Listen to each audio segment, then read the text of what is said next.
this course, we are studying random processes, also referred to as stochastic processes. A random process is something that evolves over time in a way that we cannot predict with certainty. So we use probabilistic models to describe them.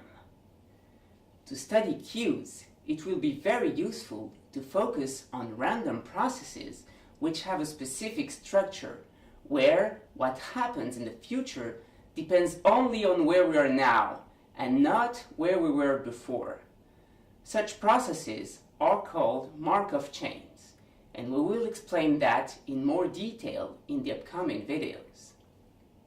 This week, we focus on the case where time is indexed only with integer values, called periods, at which the process can change.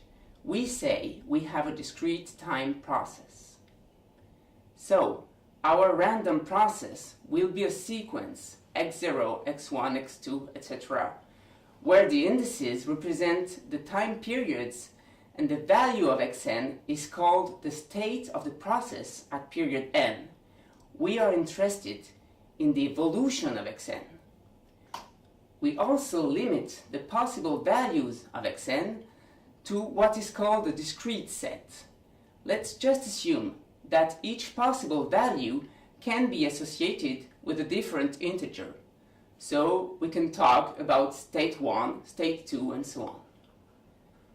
So when is such a process a Markov chain? Well, when it satisfies the so-called Markov property, whose interpretation is the future is independent of the past conditionally on the present. This formulation may be a bit obscure. Let's look at the math characterization. We have a Markov chain when, for any period n and any state I, if I know I am in state I at period n, then the probability that I am in state j at the next period depends only on I and j. In particular, it does not depend on the previous states. We can write that like we see it on the screen. Knowing the previous states does not change the probability of moving from I to j over one period. And since this probability depends only on I and j, we can call it a transition probability from I to j and simply denote it by Pij. This is quite a strong assumption. As we will see in the quizzes, in several cases it is not realistic to make this assumption.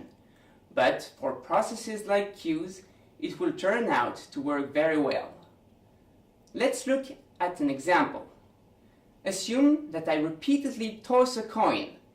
When I get heads, I earn €1, and when I get tails, I lose €1.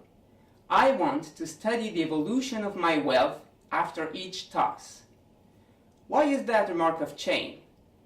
Well, if after n tosses I am in state xn, then after n plus 1 tosses I can only have either x plus 1 euros with probability 1/2 or x minus 1 euros with probability 1/2. And this is independent of the previous values of x before period n. Knowing how I reached xn would not change in any way the future evolution of my wealth. That's precisely the Markov property. Knowing the present state, the future is independent of any past states.